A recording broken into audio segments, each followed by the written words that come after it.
2016년 3월 9일 세기사적인 일이 일어난 날입니다. 바둑계의 인간 최고수 이세돌 구단과 인공지능 알파고의 역사적인 5번기 제1국이 시작된 날이었죠. 생각하는 컴퓨터 인공지능의 실력이 어느 정도까지 따라왔는지 얘기들이 분분했었는데 이날 드디어 제대로 한판이 벌어진 것이었습니다.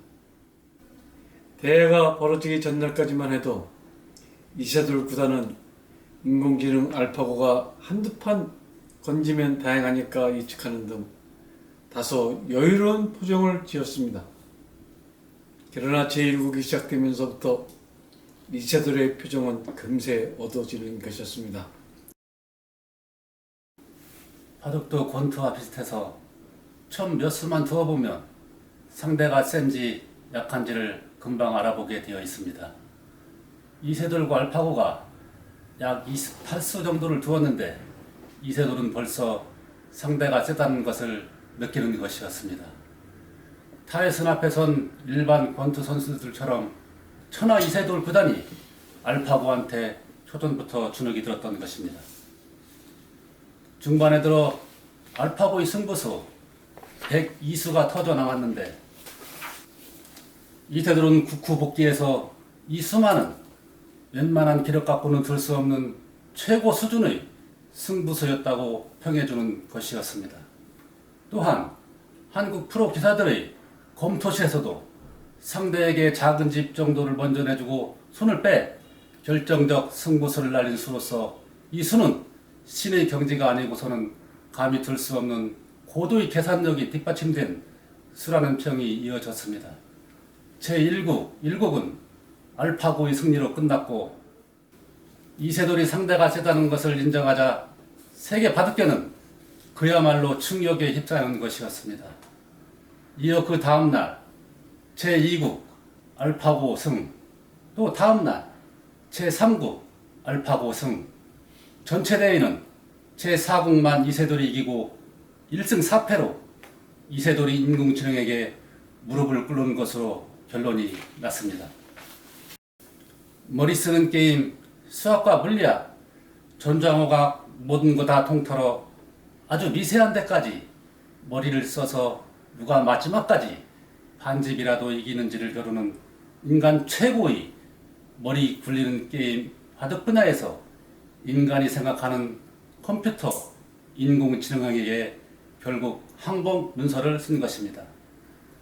컴퓨터도 인간이 만든 것이니까 아직 인간이 최고다 할 수 있을지 모르겠지만 이날의 이 충격은 전 세계인에게 쇼크를 준 세계사적인 충격인 것만큼은 분명합니다.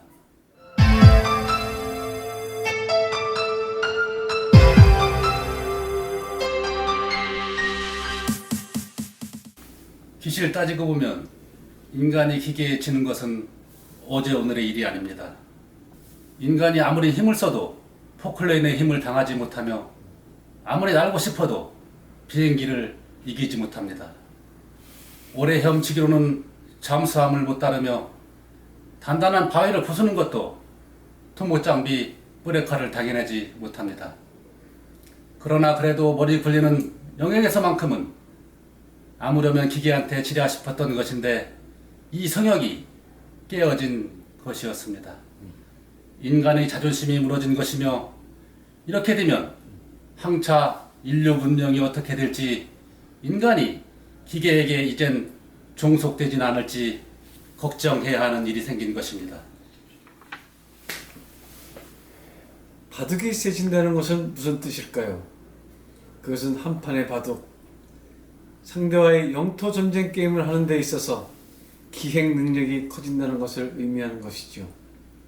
상대와의 싸움에서 상대방보다 판짝이나 전투, 형세 판단, 끝내기 등에서 뭐든지 실력으로 이기게끔 운영하는 능력을 고도화시키는 것이죠. 단순하게 말하면 요즘의 꼰트나 격투기처럼 상대보다 푸드하기 좋고 펀치력도 좋고 맷집도 좋으면 승리한다 그런 말입니다. 동네 깡패들이 개싸움을 잘하지만 전문적인 도장에 다닌 정규 선수들한테는 꼬랑지를 내리는 것처럼 뭐든지 정규 레슨을 제대로 받은 사람은 이처럼 공격과 수비 모든 면에서 승부수를 언제 날리느냐 하는 종합 판단 능력 등에서도 확실히 한 차원 위로 나타나는 법입니다.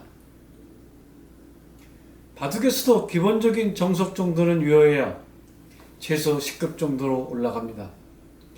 그 다음에는 어떤 정석으로 초반을 짜야 중반이 편할까를 고민하게 되는 정석 선택의 기술이 있게 되는데 이때부터가 어렵게 됩니다.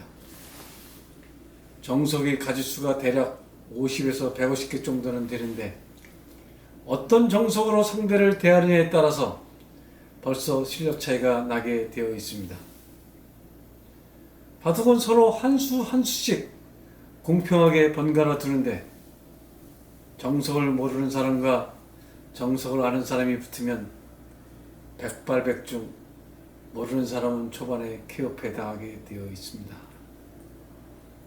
이 정석 선택의 기술을 어느 정도 아는 사람들끼리 붙어야만 바둑이 팽팽히 어우러진다 이렇게 볼 수 있겠습니다.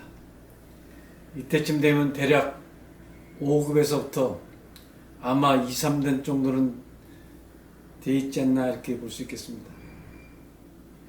아마 5단, 6단, 7단, 8단 이쯤 가면 바둑의 대국수가 연습한 대국수가 기본 1만 판 정도는 되는 사람들이 아닐까 그렇게 생각이 됩니다. 소림사 쿵푸 대련실에서는 사람을 상대로 1만 번 대련을 해본 사람이라 한다면 과연 온몸이 상한 데가 있을 것인지 그 정도로 많이 두어봤다는 것이죠. 글쓰기로 비유하면 쓰다버린 원고지가 수십만 장 아닐까. 그러니 웬만한 속임수도 안 통하고 나의 아주 작은 빈틈도 예리하게 째고 공격해 들어오는 기술들도 갖췄다고 봐야 할 것입니다. 그런 다음이 프로의 세계입니다.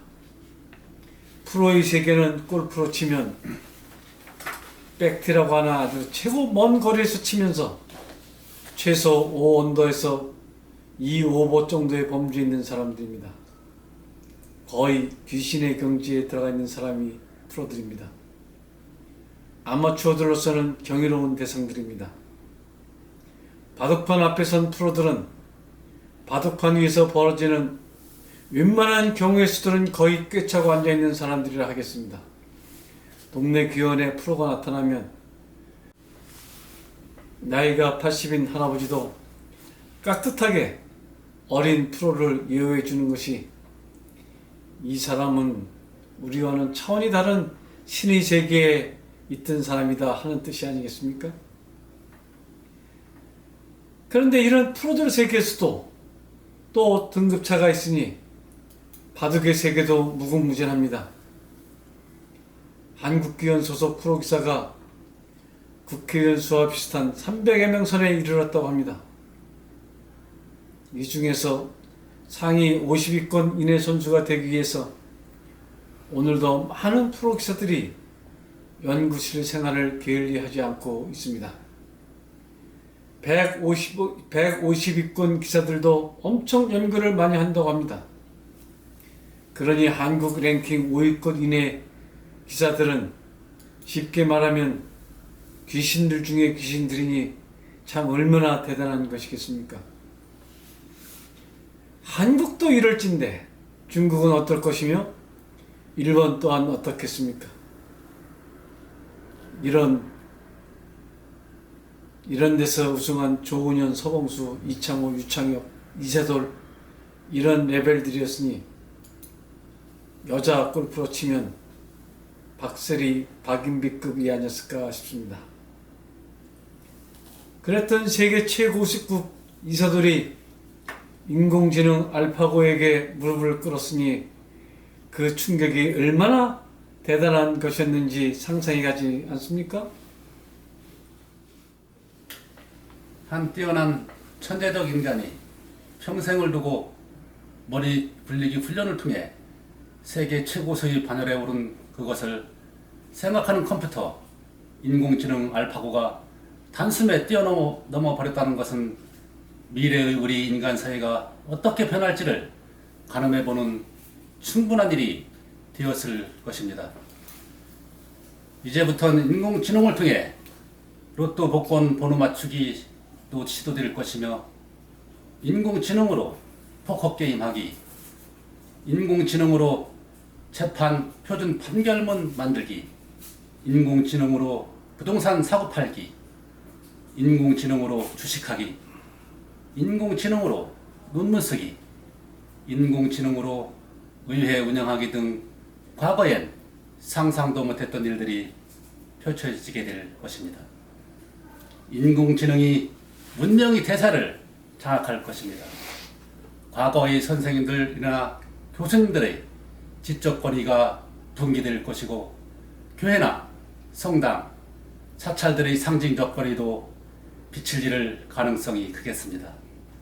요람에서 무덤까지 인공지능이 다 관장하는 시대가 머지않았습니다. 빅브라더는 이렇게 나타나고 있는 것인지도 모르겠습니다.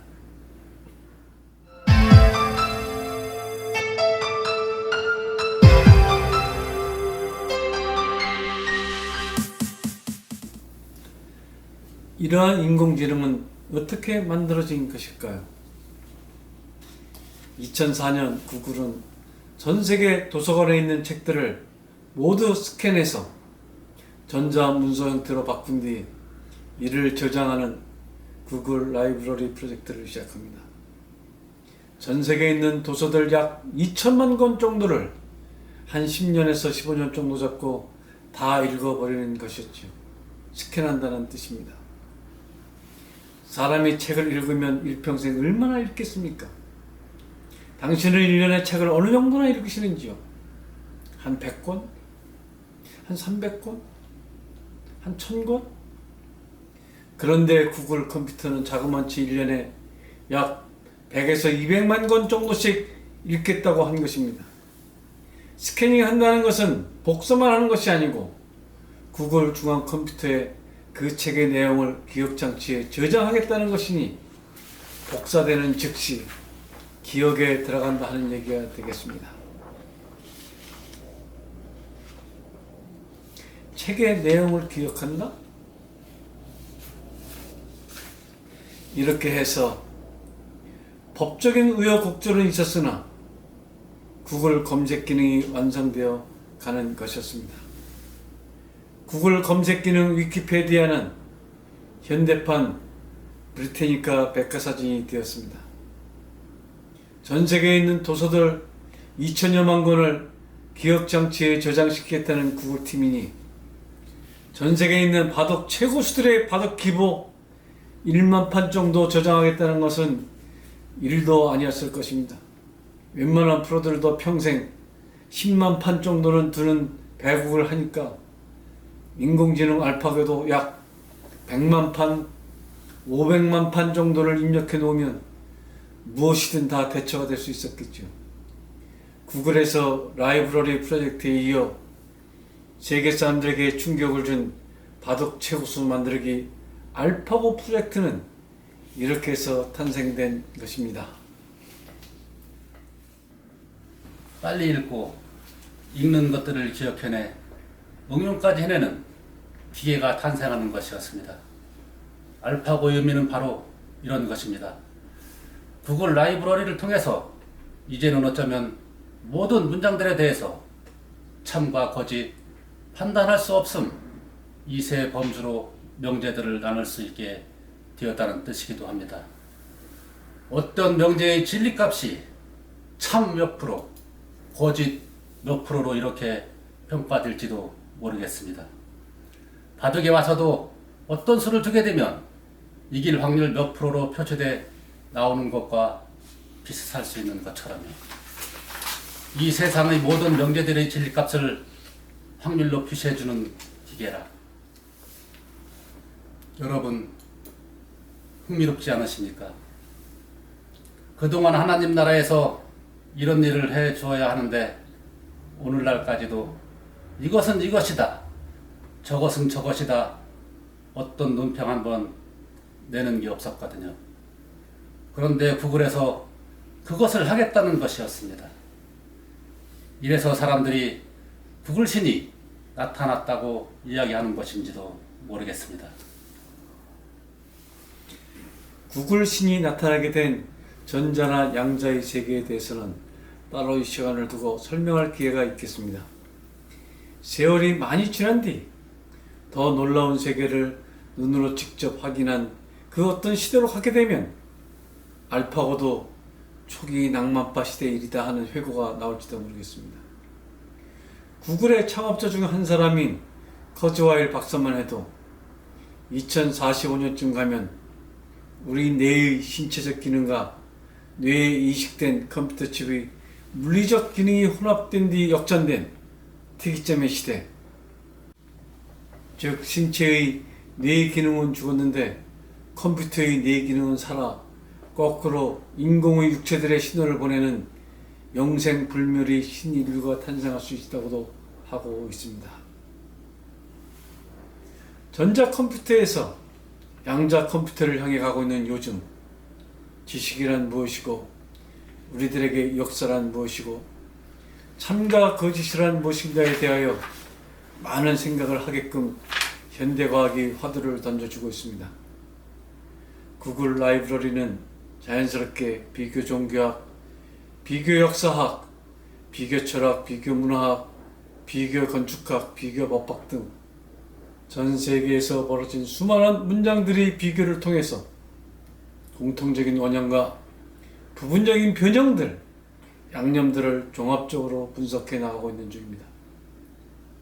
세계나 우주 전체를 하나의 바둑 현상으로 보고 모든 바둑판을 다 해설할 수 있다는 자신감을 가진 것으로 봐도 좋겠습니다. 이른바 정말 구글 신의 등장으로 봐도 무리는 아니겠습니다. 어찌 보면 시대가 훨씬 단순해지고 있는지도 모르겠네요. 이제 대중은 교회나 사찰, 성당, 대학에 가서 묻는 것이 아니라 구글 검색에 물으면 모든 답이 다 구해지는 것이니까요. 과거에 철석같이 믿었던 어떤 교리나 강령, 정책들이 참일 가능성 35.245%, 73.45% 이런 식으로 답이 나오니 기가 막힐 일이 될 것입니다. 여러분, 오늘은 여기까지 하겠습니다. 다음 시간엔 생각의 기술과 힘으로 여러분들을 찾아뵙도록 하겠습니다. 좋으셨다면 구독과 좋아요, 응원 댓글 3종 세트를 부탁드리겠습니다. 감사합니다. 다음 시간에 다시 만나요. 네, 고맙습니다.